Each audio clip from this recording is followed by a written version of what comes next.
Well, hello folks. Here I am back, and I have been asked to do some more canning recipes. They seem to be favored out there. So that's what I'm preparing to do today.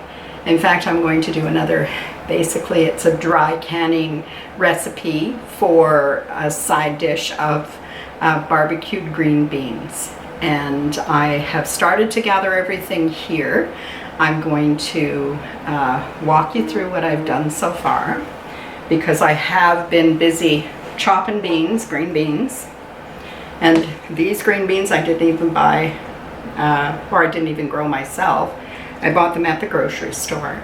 I can't say they were even a particularly good price, but this is a side dish that we enjoy. So I'm willing to spend a little bit of extra on it. However, that being said, green beans are something that grow easily in gardens, and they are also something that you can find at most farmers markets, because they do grow really well in gardens, and they are usually a reasonable price when you find them that way. So if you see them, that would be a great time for you to pick them up and do this. And because I have the small batch canner, I can do a small batch like this at a time. So this might seem odd to some of you, but we do enjoy this. So I've got enough in here, I think, for about 4 pints. I've kind of measured it out to see. Any that's left over I'll eat raw because I really do enjoy green beans. So if I had a full onion, I would put a full onion in here, but I've only got about 1/2 of a large onion, so that's what's going into this pot. And I am going to add to that, and this is where the kind of strange part comes in. I'm going to add 2 cups of ketchup. So then I'm going to go over to my cupboard and I'm going to get 2 cups of brown sugar. I know, it seems like kind of a weird combination of things. Well, this isn't quite 2 cups, but it's certainly going to be enough because of the volume that I'm working with today. So I'm going to put in 2 cups of brown sugar, maybe a little less than that, maybe 1.5 cups. No, I'll probably put 2 cups. And we are excited that it's camping season here where we live, and we've managed to get started doing a bit of camping, and it's always really wonderful to be able to take these kinds of already prepared side dishes with you when you go camping. So all you have to do is open a jar and warm up its contents most of the time, and you're set.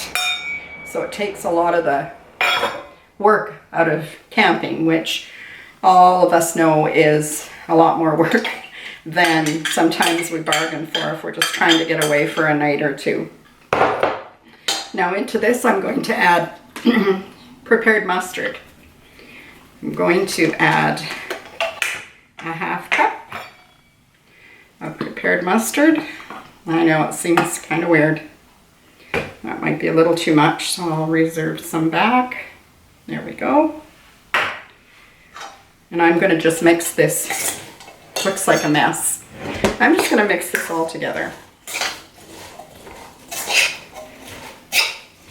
And give it a good mix too, so that everything's incorporated. And before I go any further, I think to this I will also add a scant 2 teaspoons of canning or pickling salt. Now I've had also a number of people remark that I was using kosher salt for some of my recipes, and I use the kosher salt only in recipes where the cloudiness doesn't matter. So for us at home, I use kosher salt when I'm preparing pickled eggs, because we don't mind if the pickling liquid is cloudy. Now if I were preparing to give some away and I had canning salt on hand, that's what I would be using instead. And so should you. Now, there we go. That's kind of the meat and potatoes of it, or the recipe of it. And now I'm just going to pack it into these pint jars. These are Bernardin, I think, jars, so they're a little bigger around. But I always try to can everything. In fact, I've gotten rid of all my regular mouth and I've only got wide mouth jars now because of the ease of removing the product from the jar once it's been processed. Because I do can quite a bit of meat, and meat can often get quite solid in the jar when you're canning. And then you have to reach in there with a knife and chop it up in order to get it back out of the jar again. So if you have a chance, make sure that you do the same and buy the wide mouth jars. So you will notice that there are spaces inside the jars, and that's okay because when the beans process, they're going to fill that space, because when they cook, the natural juices will come out. It'll mix up with the stuff that's inside the jar, and voila, you have barbecue beans. Now, some people would add bacon to this, I guess. I should say up front too that this is not an original recipe of mine. I actually found it on the internet, and the woman's name is Tessie, who's doing the canning, and I will definitely link her page below, doing some really interesting canning projects, so you probably should check her out as well. I'm just going to pack these last jars, and then I will get the canner out and get them into the canner. So I will be back in a moment and get the canner set up.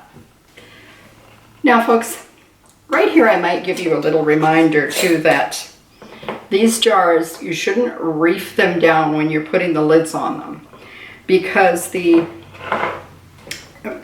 when the ingredients that are inside the jar reach the boiling point, which they will, the bubbles will rise up, and sometimes they will siphon out of the jar. But if you've got the lid on too tight, then they can't do that, and it'll buckle the lids and ruin what's inside. Now, sometimes if you've noticed the jar has been siphoned, you might want to use the jar anyway, because as it bubbles out, we don't know what might get trapped between the snap lid and the top of the jar. So I have had mostly complete success when something has siphoned, but I did years ago have a jar that I couldn't tell until I opened it that something had gone wrong, and then there was a horrible odor. But you don't always get a horrible odor if something has gone wrong. So I suggest that you follow the packing instructions to get them to 1-inch headspace, and to make sure that you're only turning them down finger tight. And that's plenty. When they warm up in the canner, that's all you need. Now I'm going to transfer these to the canner, and I'm going to bring you along for that. Now I've set my canner up over here on the counter so that I don't have to use a long cord stretched across the room to show you this process. So I'm going to I have already put in the bottom of the canner 6 cans of water, because we need something in there to build steam. Now I've had a couple of questions about the amount of water that goes in the canner too, because folks have noticed that I've used 2 different amounts. And the reason for that was when I was first learning about the canner, I read some material that said you only needed 4 cups. But I found that when I'm canning things at 90 minutes, 4 cups of water isn't enough. And then I read somewhere that 8 cups is now what is preferred. But when I put in 8 cups, it seemed like a lot of water once you pack it full. Not that too much water is a bad thing, but it does take longer to pressurize for sure, because it's got to heat the extra volume of water. I can at the end of it, and that makes me feel a little better, because with 4 cups it was getting pretty low in the bottom of the canner by the time 90 minutes had passed. So today with the green beans, we are going to can them only for 30 minutes is all that we need to do. So I'm going to close the lid, and I'm going to check to make sure that my valve at the back is turned to exhaust rather than to the seal, because we need it to exhaust for a good 10 minutes at full steam before we switch that over. And so I've got it set there. Now I'm going to turn the canner on high, and I'm going to go up to 30 minutes. And it goes quite fast. And then I'm going to hit start. And that's all there is to that. So folks, I hope that you'll add this to the things that you want to try and can, and that you will enjoy it as much as we do. I will see you as soon in another video. I think next we might be canning tomatoes. So in the meantime, do take care, and I hope that your week goes smooth and that everyone is well and safe. Bye-bye. Well folks, here's the completed side dish. One of the things that some people may not enjoy about it is that it's quite sweet, but you could definitely add less brown sugar to it, and that would help with its sweetness. But if you're just having it as a small side on your plate with other things, this is a really good side dish. I hope that you enjoy it and that you'll join me again soon. Thanks a lot. Bye-bye.